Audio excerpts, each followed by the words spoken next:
வணக்கங்க. இது வந்து நம்ம இட்லிக்கு அரிசி ஊற வைக்கிறோங்க. நம்ம முறையில் வந்து கல்முத்த அரிசிங்க 5 கிலோ, ஐயாறுவது 5 கிலோ அரிசி ஊற வைக்கிறோங்க. இது வந்து ஹோட்டல் கடைக்கு நம்மள மாதிரி மெஸ் வச்சுருக்கிறவங்களுக்குமே இந்த மாதிரி நாங்கள் சொல்கிற மாதிரி நீங்கள் ஊற வச்சிங்கன்னா இட்லி வந்து நல்லா பஞ்சு போல் இருக்குங்க. இது வந்து இப்போ நாங்கள் வந்து ஒரு 6 மணி நேரம் ஊற வைக்கிறோங்க. இந்த அளவுக்கு நாங்கள் படியில் எடுக்கிறனால வந்து ஒரு 5.5 படி போடுவோங்க. இதே வந்து நம்ம கிலோவில் போட்டோம்னா 5 கிலோ போடலாங்க. இதான் மெத்தேடு. இப்போ நம்ம வந்து ஊற வச்சுக்கலாங்க. ஆட்டும் போது நான் உங்களுக்கு மறுபடியும் வீடியோ காட்டுறேங்க. தோசைக்கு தனியாக மாவாட்டிக்குவீங்களா? இல்லைங்க, தோசைக்கு இட்லிக்கு இதே மாவு தாங்க. ஒரே அரிசியில் இட்லியும் தோசையும் ரெண்டு ஆட்டிக்குவீங்க. இட்லி பஞ்சாட்டம் வரும், தோசையும் நல்லா பஞ்சாட்டம் வரும். நல்லா ஓகே, ஊற வச்சிடலாங்களா? தாராளமாக ஊற வச்சுக்கலாம். அரிசி தண்ணி எது வரைக்கும் ஊற வைக்கணுங்க? தண்ணி நல்லா இந்த அளவுக்கு நல்லா அரிசி முழுகிற அளவுக்கு ஊற வச்சுக்கணும். சரி, தண்ணி ஊற்றுங்க.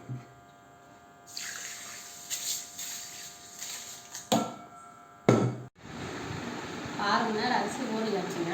அரிசி வந்து நல்லா 5 முறை கழுவி எடுத்துக்கணும். நல்லா இந்த மாதிரி நல்லா வெள்ளையாக கழுவி எடுத்துக்கணுங்க.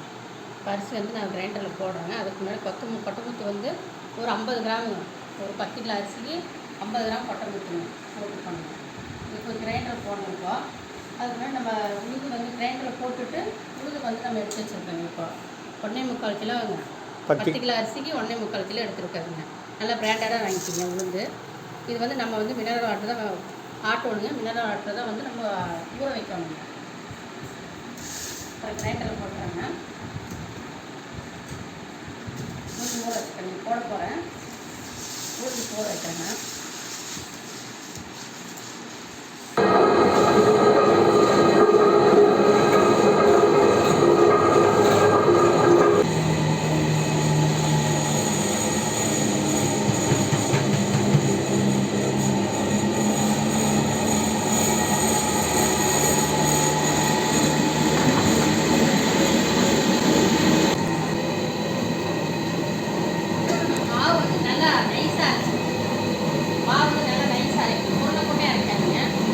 மாவு ஆயிடுச்சுங்களா?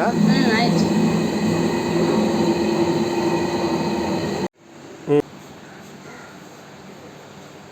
அஞ்சு கிலோவா 2 தடவை போட்டுக்கிறீங்க? ஆமாங்க. இட்லி தோசை தோசைக்கு ஒரே ஐட்டம் தான். ஒரே ஐட்டம் மாவு கடைசியாக தான் உளுந்து போடுவோம். அரிசி 2 தடவை ஆட்டி எடுத்துட்டு உளுந்து வந்து கடைசியாக போட்டு ஆட்டி அப்புறம் எல்லாமே உளுத்தா போட்டு மிக்ஸ் பண்ணி. கிரைண்டர் இன்னும் பெருசாக இருந்தாக்கா அவங்க 10 கிலோ அரிசி கூட போட்டு ஒரே தடவை ஆட்டி எடுத்துக்கலாம். ஆமாம். அரிசி ஆட்டி எடுத்தாச்சுங்க. அடுத்ததுக்கு உளுந்து போட போகிறேங்க. உளுந்து நல்லா கழுவி எடுத்தாச்சுன்னு பாருங்க. அரிசி உளுந்து போடுறேங்க. இப்போ 10 கிலோ அரிசிக்கு 10 கிலோ அரிசிக்கு 1 கிலோ 750 கிராம் உளுந்து. ஆமாம். போட்டு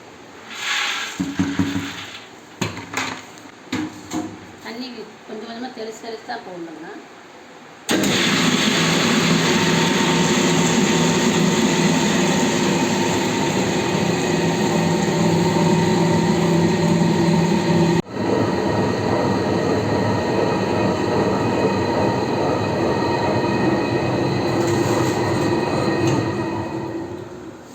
உளுந்து ஆட்டி முடிச்சாச்சிங்களா? உளுந்து ஆட்டியாச்சுங்க. அந்த மாதிரி பதம் வரணும். உளுந்துங்களா? சரி. அரிசி எடுத்து போடுறேங்க. அரிசி ஆட்டினேன். 10 கிலோ ஆட்டின அரிசி மாவை இதுலேயே போட்டுறீங்க? ஆமாங்க. நம்ம கை விட்டு கலக்கிறதுக்கு பதில் இதில் போட்டிங்கன்னா அப்படியே நல்லா ஆவாயிக்கும். எல்லாமே மிக்ஸ் ஆகிடும். 1-2 மிக்ஸ் ஆகிறதுலாம் ஆகாது, தேவையில்லை.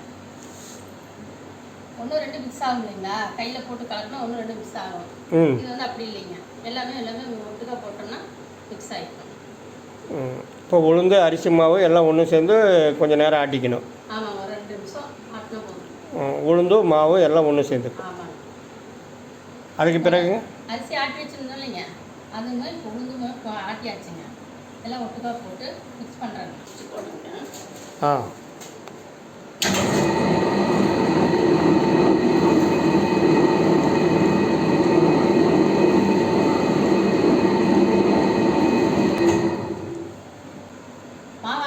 மாவாட்டியெல்லாம் கலக்கியாச்சுங்க. கலக்கி இப்போ டப்பாவில் நம்ம ஊற்றி வச்சுக்க வேண்டியதாங்க. ஊற்றி ஒரு நம்ம சாயந்தரம் நம்ம இட்லி ஊற்றிக்கலாம். நாளைக்கு கூட ஊற்றுவாங்க. நாளைக்கு காலையில் இட்லி ஊற்றினா நல்லாயிருக்கும்.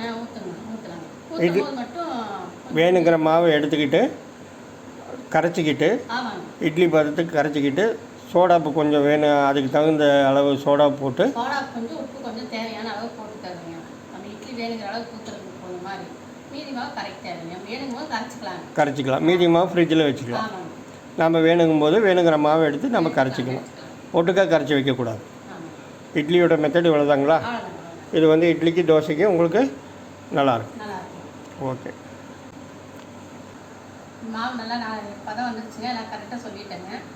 இது வந்து நீங்கள் வந்து நான் மாவு ஆட்டி கொடுத்த மெத்தடெலாம் சொல்லிட்டேங்க.